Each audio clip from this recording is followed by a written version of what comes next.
सिद्ध बनना है,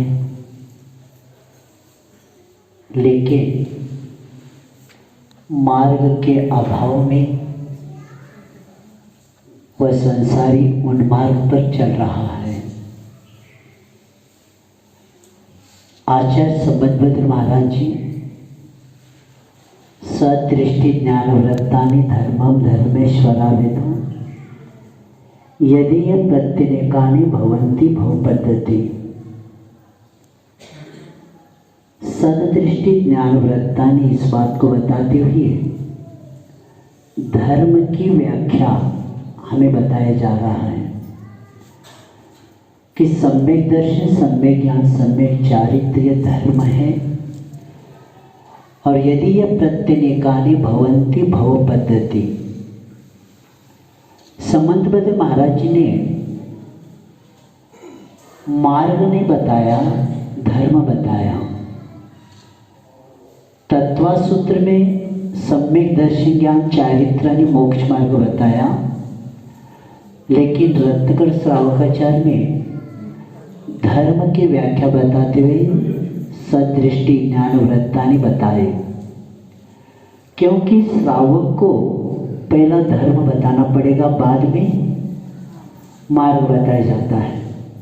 पहला मार्ग बताएंगे तो थोड़ा गड़बड़ भी होने की संभावना रहती, क्योंकि श्रद्धा का स्थान ही नहीं बना तो आगे की चर्चा क्या करना। पहला जीवन में श्रद्धा होना बहुत ज़रूरी है। लौकिक हो या पारलौकिक हो, कोई भी कार्य हो, पहला श्रद्धा होना पड़ता है और इसी के कारण आगे के कार्य की सिद्धि होती रहती है। तो इसलिए पहला हमारा विश्वास, श्रद्धा होना चाहिए। इसलिए सर्वासिद्धि में एक रुचि शब्द आता है, प्रतीति रुचि शब्द आता है। रुचि हो तो कोई भी कार्य होता है। और जब भी वैद्य के पास जाते हैं तो पहला वैद्य पूछता है रुचि है क्या, किसमें, खाने में। तो बीमारी का प्रारंभ वहाँ से ढूंढा जाता है। उसी तरह हमारे पास रुचि होना चाहिए धर्म के प्रति, तब हमारा कार्य होता है। और इसीलिए हमें मार्ग अनादिकाल का मार्ग है।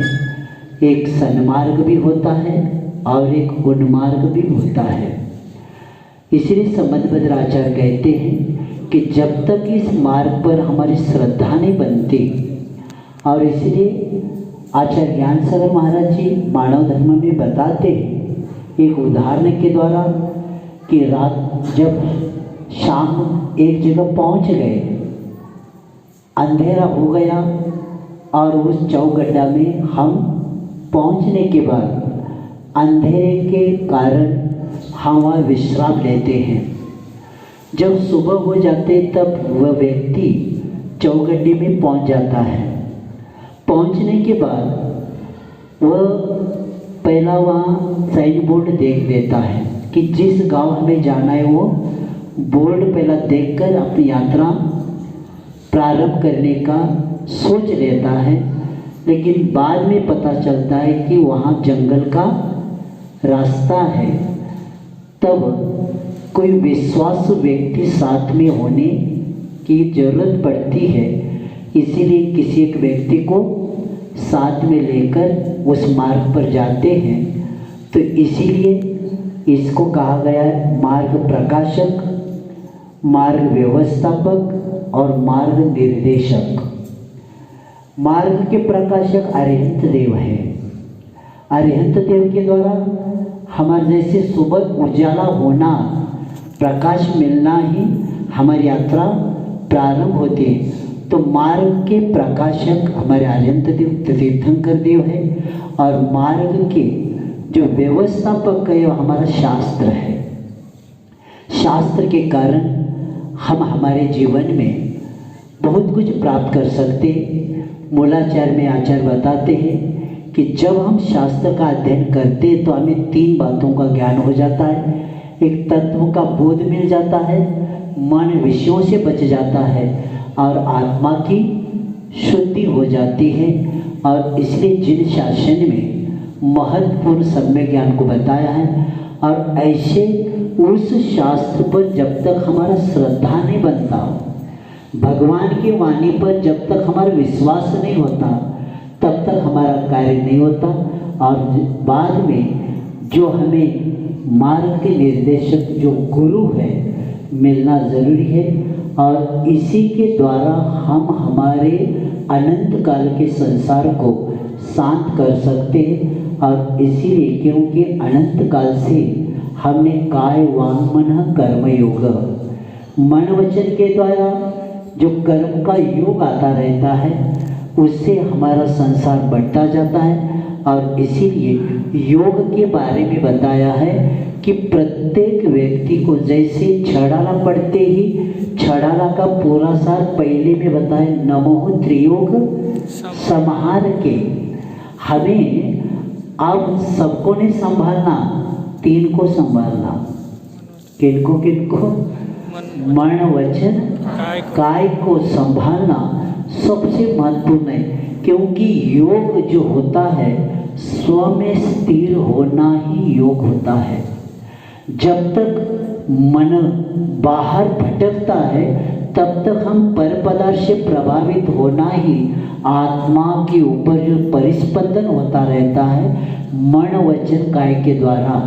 और इसी के कारण सदा हम कर्म का बंद करते रहते, क्योंकि चित्त की शुद्धि होना सबसे महत्वपूर्ण है।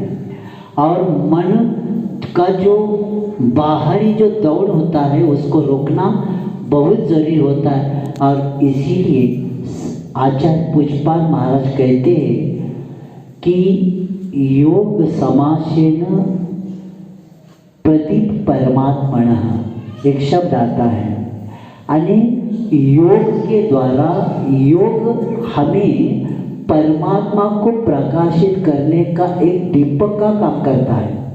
प्रत्येक आत्मा में परमात्मा रहता है, लेकिन उसको जानने के लिए हमें योग का आधार लेना पड़ता है। और योग को एक बार हम जब अध्ययन इसकी साधना करते तो बाहर के पदार्थ का प्रभाव हमारे ऊपर नहीं पड़ सकता, क्योंकि योग और हमारा उपयोग महत्वपूर्ण है। जब हमारा योग, जब हमारी मन की स्थिरता हमें करना है तो पर पदार्थ से प्रभावित नहीं होने के लिए, हम आत्मा की ओर आने के लिए, जैसे साधक बताते, कहीं अपना अपना अनुभव बताते कि चित्त की शुद्धि कैसे किया जाता। जैसे हम सामायिक में बैठे हैं या जाप कर रहे हैं, तब चित्त की शुद्धि कब होती है? जब हम श्वास लेते हैं और श्वास छोड़ने के बाद जब तक नहीं लेते तब तक शुद्धि होती है। तो हम सामायिक में या ध्यान करते समय प्रत्येक व्यक्ति इसको अनुभव कर सकते हैं कि हमारे मन वचन काय को जितना हम स्थिर करेंगे और एकाग्रता करेंगे तब हमारा कार्य होता है। इसलिए तत्वानुशासन में कहा है कि जब तक वैराग्य और सम्यक ज्ञान नहीं होता तब तक हम हमारे उस पंचेंद्रिय इंद्रियों को क्या नहीं कर सकते, हम हमारे काबू में नहीं ले सकते। हिंदू समाज में जब मंदिरों में देखते हैं, हम बचपन में देखा है कि मंदिर के पास जाने के बाद वहाँ कछुआ एक दिखाते हैं। बाद में मंदिर में लोग प्रवेश करते हैं तो किसी ने प्रश्न किया था कि ये कछुआ यहाँ क्यों रखा है। उसका कारण वो बताते हैं, जो कछुआ होता है वह जो उसकी माँ होती है वो बच्चे को दूध नहीं पिलाती, वो सिर्फ उसको देखती रहती तो भी उसका क्या होता है, विकास होता है। उसी तरह वह भगवान के सामने रखते तो सिर्फ भगवान को देखते देखते वो क्या करते, उसका विकास होता है। तो उसी तरह हम जब परमात्मा का बार बार चिंतन करते हैं, दृढ़ भावना जब हमारी होती है कि सो हम ये परमात्मा पद को दृढ़ करने के लिए एक बहुत बड़ा एक हमारे में जो अनंत चतुष्टय की जो निधि है, उस निधि को जितना हमें परिपक्व बनाना है, तो जब तक हम सोहम स अहम, जो परमात्मा है वह मैं हूँ, ये भाव जब तक हमारे पास नहीं आते तब तक हमारी अनंत चतुष्टय की निधि का ज्ञान हमें नहीं हो सकता। क्योंकि योग और उपयोग, जैसे पद्म पुराण में आता है कि वह रावण उस शांतिनाथ भगवान जी के मंदिर जी में जाप कर रहे हैं, रमो अरिहंतानम का जाप चल रहा है। आधार योग बहुत अच्छा है, लेकिन उपयोग क्या है? बहिरूपिणी विद्या है। तो योग और उपयोग जब तक हमारा सही नहीं रहता तब तक हमारा कार्य नहीं होता। तो योग के साथ हमारा उपयोग भी सदा अच्छा बना रहे, और इसीलिए हमें वीतराग भगवान मिले हैं, और कई भवों के पुण्य के कारण हमें ये जिन शासन जिन धर्म मिला है, और ऐसी जिन धर्म में हम हमारा लक्ष्य वही बने कि जो अनंत काल से हमने बनाया है, लेकिन हर भाव में किसी न किसी से हम प्रभावित होते ही रहते। आचार्य महाराज जी एक बार बता रहे थे कि छोटे छोटे निमित्त को लेके कई भाव हमारे चले, छोटे छोटे हट को लेके, छोटी छोटी बातों को लेके हमारे कई भाव चले गए। अनंत काल हमने उसके लिए दिया, अब एक भाव हमें क्या करना है? धर्म के लिए देना है, अपने लिए देना है।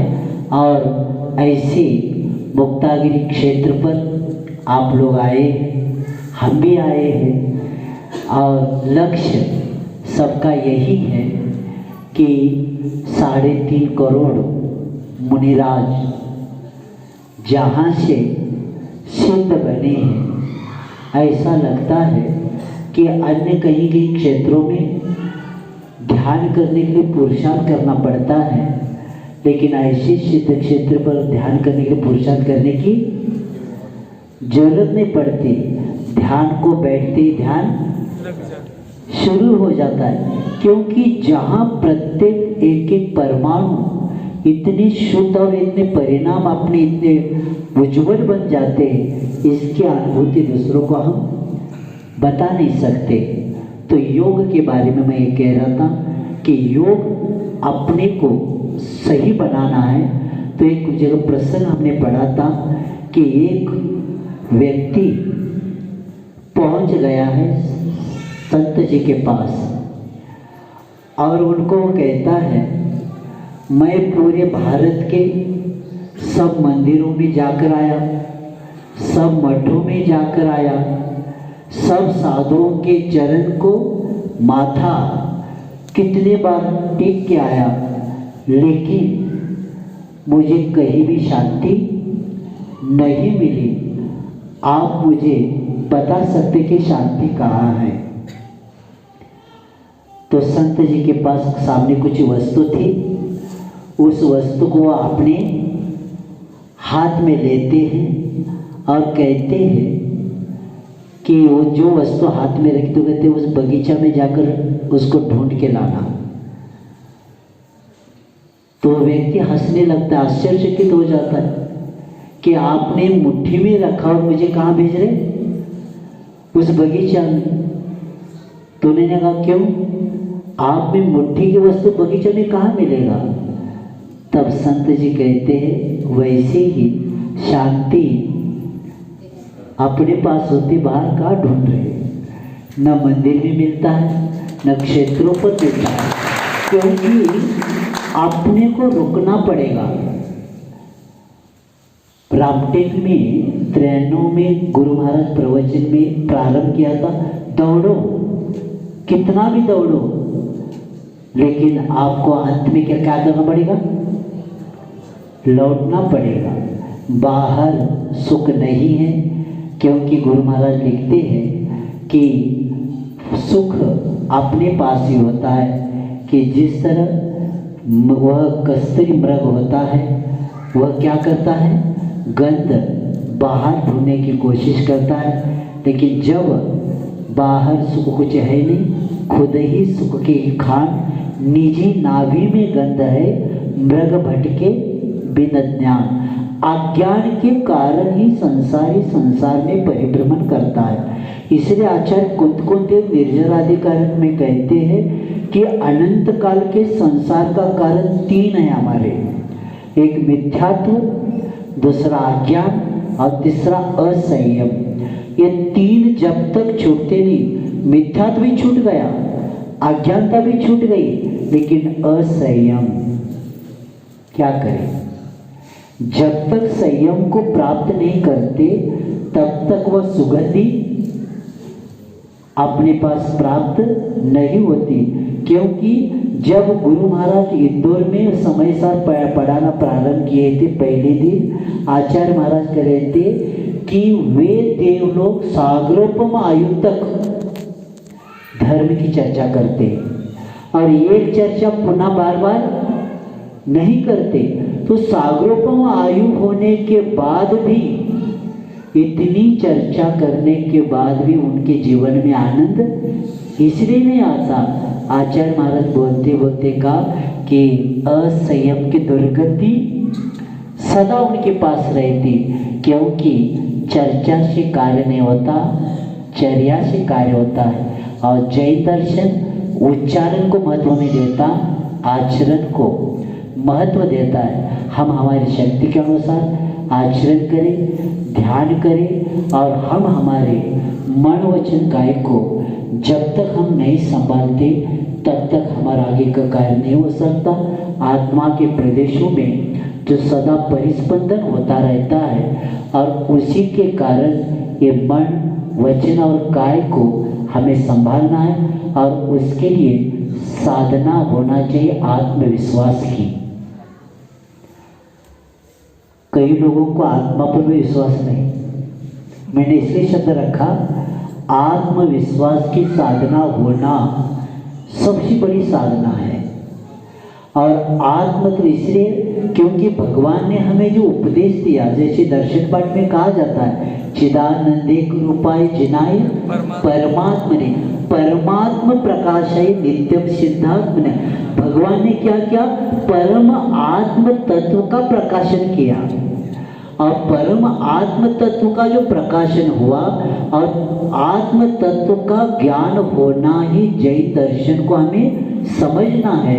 लेकिन अभी भी पर पदार्थ इतना प्रभावित है, क्योंकि जितना व्यक्ति परिग्रह से प्रभावित होता है उतना पराधीन हो जाता है और आत्मा से भी दूर चला जाता है। तो ऐसे उस वितरा भगवान जिन्होंने हमें ये मार्ग अनंत काल से बताते आए, लेकिन प्रभाव बाहर का ज़्यादा रहा, बाहर का भटकाव बढ़ता गया। लेकिन साधना के द्वारा हम भी प्रत्येक व्यक्ति, जैसे हमें दूध में घी का विश्वास है, उसी तरह हमारे देह में परमात्मा का विश्वास हमें भी है और होना भी चाहिए। और इसी लक्ष्य को लेके अनंत काल भगवान बनने के लिए निकले, लेकिन अभी भक्त भी नहीं बन पाए। पहला हम भक्त बने, और भक्त कब बनते हैं? जब सम्यक दर्शन को प्राप्त करते, क्योंकि जैन दर्शन में सम्यक दर्शन आवश्यक नहीं, अनिवार्य है। क्योंकि जैनत्व कब आता है? जब तक हमारे पास सम्यक दर्शन नहीं होता तब तक जैनत्व नहीं आता, और जब तक जैनत्व नहीं आता तब तक हम सुख के पात्र नहीं बन सकते। इसलिए हम, क्योंकि पुणे से लोग भी आए हैं, बाहर से यात्री आए हैं, यात्रा ज़्यादा न करें, ऐसी यात्रा करें कि पुनः यात्रा करना न पड़े, क्योंकि अनंत काल की यात्रा का संस्कार हमारे जो पास है, लेकिन वो संस्कार कम हो इसलिए यात्रा किया जा रहा है। और हमें भी विश्वास है कि आपकी यात्रा भी ऐसी हो कि पुनः यात्रा करना न पड़े। प्रत्येक जीव की कल्याण की भावना भाती हुई यही भावना भाती है कि प्रत्येक व्यक्ति में जो शक्ति है उसका उद्घाटन होना चाहिए और उसके लिए श्रद्धा की परिपक्वता और समर्पण की पूर्णता हमारे में आना चाहिए। और विश्वास है कि जितनी हमारी श्रद्धा की परिपक्वता बढ़ती जाएगी और समर्पण का जब पूर्णता आ जाएगी तो हमें विश्वास है कि अनंत शक्ति का द्वार खुल जाएगा और वह आप शाश्वत सुख प्राप्त करें। इसी भावना के साथ अहिंसा परम धर्म।